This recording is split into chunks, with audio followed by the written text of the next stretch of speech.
Hey guys, welcome to my podcast and thank you so much for watching What is Good. Jade, if you're new here.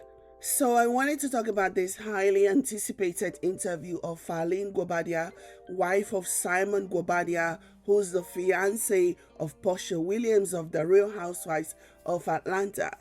Falynn Guobadia recently sat down with YouTuber Adam Cohen-Newell of Up and Adams for the highly anticipated interview. First of all, let me just say off the bat that Adam did a decent job with the interview. He was very, very professional, which is not surprising to me at all. He was very gentle and provided a safe space. So that I will definitely say. However, the interview itself did not exactly live up to the build-up. Not because of anything that Adam did, not at all. I'm speaking about the information provided during the interview. There really wasn't anything climactic or notable about what Falynn had said during the interview. It was just like common knowledge, speculations that she somehow validated about their relationship and their marriage. One thing that I noticed in the comment section was that some people were disappointed and complaining that the interview was boring. Personally, I don't think that the interview was boring at all. I think it's more of the people not getting, any kind of bombshell that they had anticipated, any kind of bombshell that they had expected or hoped for. I think that is the thing that a lot of people were mostly disappointed in, not necessarily that the interview was boring. She's a very quiet person, Falynn, very quiet, very gentle, so you don't expect them to all of a sudden start acting crazy. That personality is there, and that's what's going to come true during an interview like this. So I don't personally, maybe I'm boring, I don't know. I don't think the interview was boring at all. So with all of that being said, let's get to the meat and potato of it all. So the first thing that I noticed was that I thought Falynn was definitely holding back on some things. Perhaps she didn't want to jeopardize her bag in the divorce settlement. She didn't want to say something that is going to directly affect what she gets out of this divorce, because it's still pending, it's still in court. She did throw a few shade here and there though. For example, when she said that she particularly didn't like flying private because the plane was shaky. So people were definitely clowning Simon for that. But that is just something that is normal, with private jets, because they are usually very small. And so it's something that is normal, but a lot of people didn't know that. And so they were clowning Simon Guobadia in the comment section. Yeah, I just thought that was funny. And another thing that I also noticed is that she played a bit of the victim's card a bit too much. I'm not saying that her experiences didn't happen or that I'm not questioning it. I just feel like there was a bit of an overacting going on there. Then again, she said she started acting when she was 9 years old. So there you have it. No, but on a serious note, I felt like because of everything that had happened between Simon and Porsha, just the way they did her dirty, with the two of them stabbing her in the back, with the way that they did, would have just been enough. Just tell your story. You don't need to act it out. You don't need to play the victim. Just tell your story. Any decent human being watching you would know that those two, Porsha and Simon, are trash for what they did. Because you, Falynn, was brought into the show as Porsha's friend, and it was interesting to see that Porsha is now dating, now engaged to her friend's husband.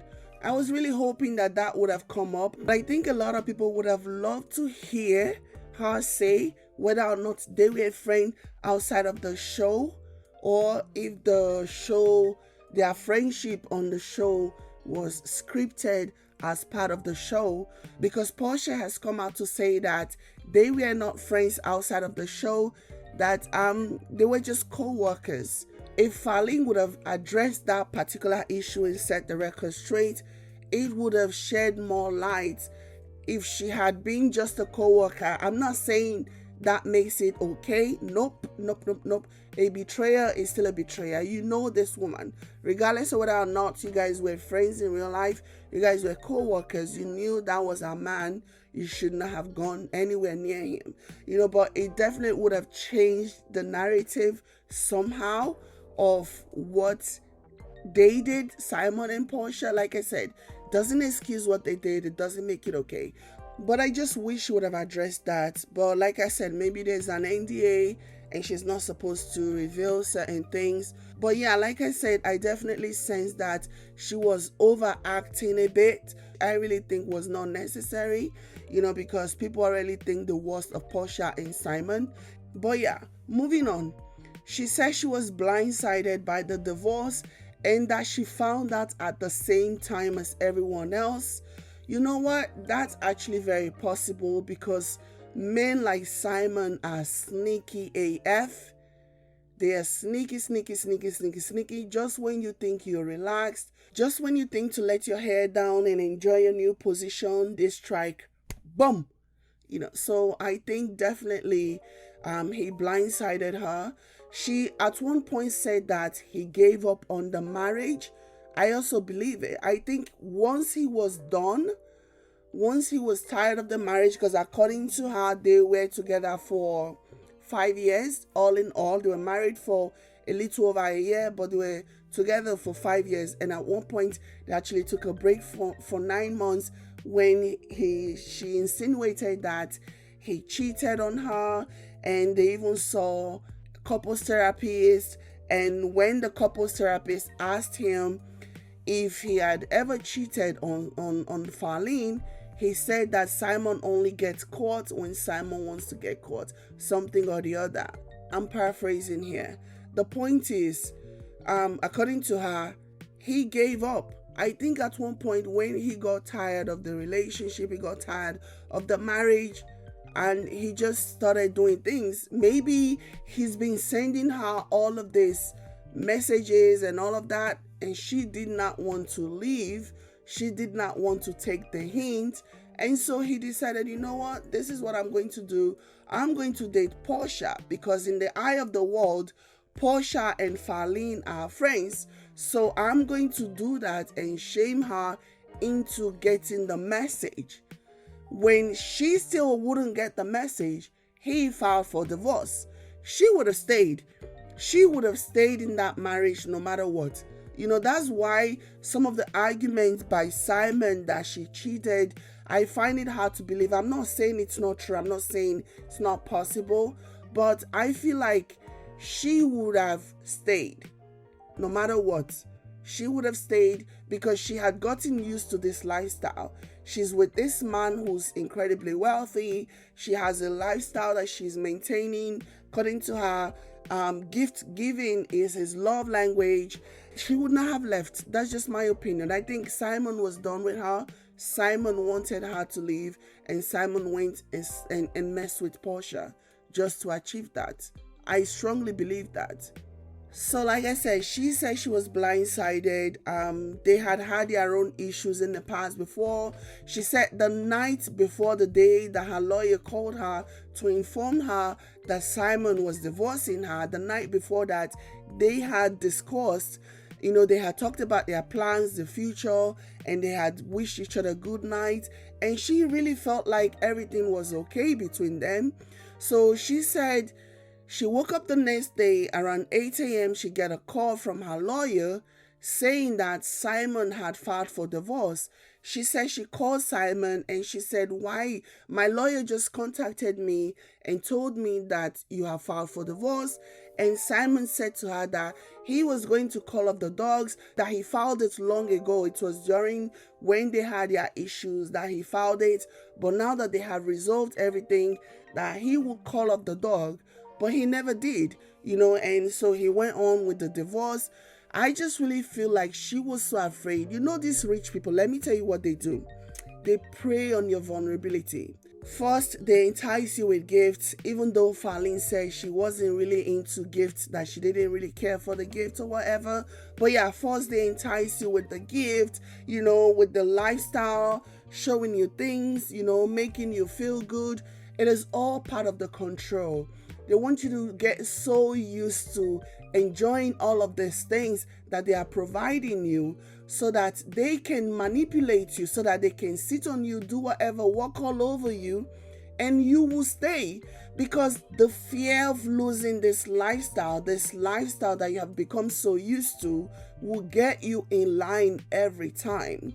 You will find yourself staying in code and doing everything that they want you to do. You don't want to mess up your bag.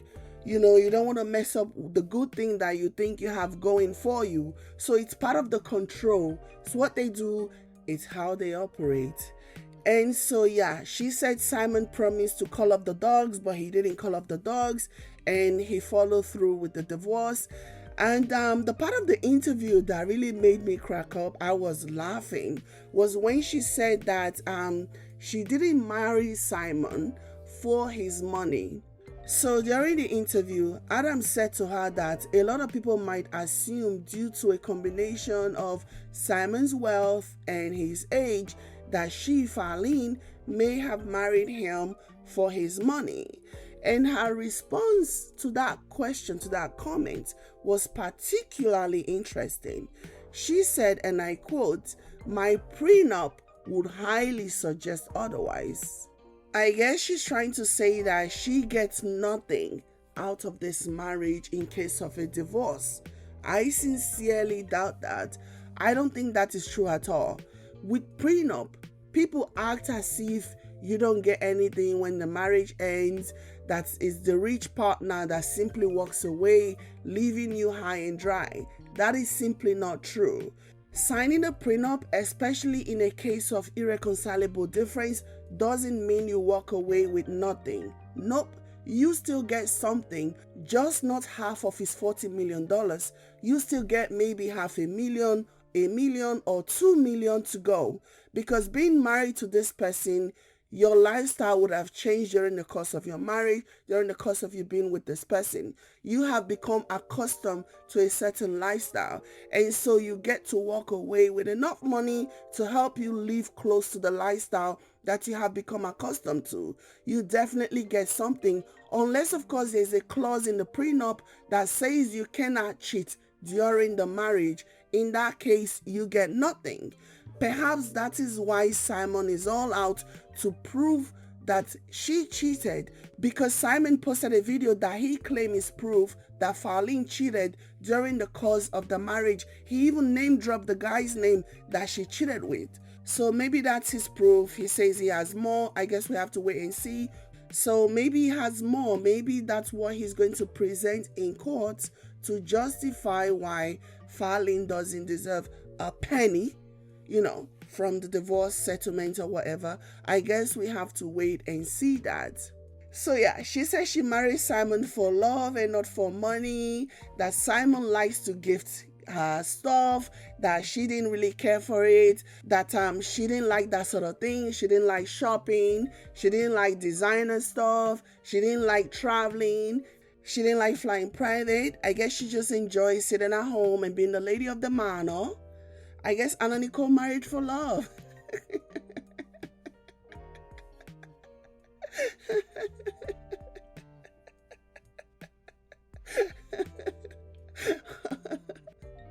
Honestly, this chick wants us to believe that she married that guy for love. Come on, sis. Come on. You definitely married him for money, and that's okay if that's your thing. Marrying for money is as old as time. People have been doing it for generations, for centuries. You won't be the first, and you're not gonna be the last, but just own it. It's okay. But to say that you married this man for love, if this man didn't have the money that he had, you really want us to believe that you still would have loved him? Come on, sis. Damn. Please, come on. Another thing that I thought was really interesting was when she said that it was Simon who convinced her to be on the Real Housewives show. According to her, being on the show was a test of her strength and spiritual growth, is what Simon said to her to convince her that she should be on the show. I was like, wait, what? Is that the best way he thought, he could test her spiritual growth? That was very interesting to me. That makes me wonder if Simon wanted to be seen. I think Simon wanted to be popular. Yes, he has the fortune, but he got to a place where he probably wanted the fame as well, and he wanted to be a household name. That's just what I think anyway. I think that once he realized that he couldn't get the amount of fame that he was hoping to get from Falynn, he decided to do away with her and find an even bigger star, and Porsha. And we all know, like, if you've been watching the show, you know that Porsha is obsessed with African men. She just thinks that African men, generous African men, will be able to give her the life that she wants, and so she had what he wanted, he had what she wanted, and so they became a match made in hell. So I have seen a lot of comment here and there saying that these two are not going to get married. I don't know, like, I'm still conflicted about that. I don't know if they will get married, but I do think that if they eventually do get married, Porsha is going to definitely get something out of it. She's going to get a better deal of the prenup than what Falynn got from Simon. She's smart. I mean, she goes where the money is. So she's not going to take any of these things lying down. Porsha is definitely not going to allow Simon to get away with the things that Falynn allowed him to get away with. So that's the difference, because Porsha is all about the business, and she's smart.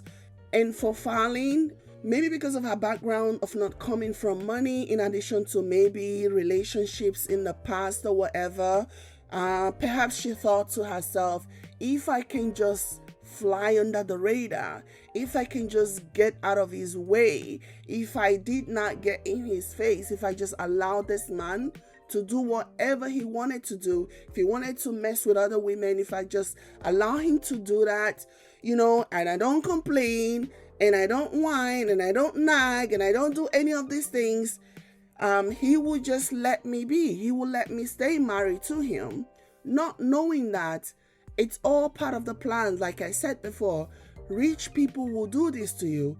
They will entice you with their wealth, with the travelings, with gifts, whatever, make you feel comfortable, because they want you to get so used to the lifestyle so that you do not complain when they do things that you would ordinarily complain about. So you do not complain because you're enjoying this life so much. But then she failed to realize that when he was done with her, he was going to send her packing anyways. When he was done, regardless of whether or not she complained about any of those things, regardless of whether or not she stayed under the radar, she flew under the radar, and she did not get in his way of doing whatever he wanted to do. By the time he was done with her, he was still going to toss her out, and that's exactly what he did. And because he had protected himself thanks to his prenup, then he doesn't really lose anything, does he?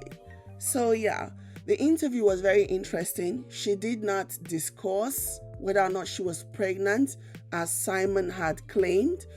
She didn't address that whole situation. I guess we have to wait and see. There's a lot that she really didn't cover in this interview. She was in a safe environment where she could have addressed some of the questions, some of the accusations that are being pushed around, even by Simon, for example, that she's pregnant. Is she really pregnant? But she never addressed any of those things. She chose not to address them for reasons best known to her. I guess all we can do is respect that. But yeah, we have to wait and see what happens after all of this. And it was an interesting interview. Like I said, I wish more would have been covered, but it is what it is. And as for Simon and Porsha, there are people saying that that marriage is never going to happen. They are never going to walk down the aisle. And we have to also wait and see, right? But yeah, on that note, Let me know what you guys think in the comment section down below. Like, share, and subscribe to this channel if you have not already done so. Thank you all so much for hanging out with me. I'll catch you guys in my next one. Bye, guys.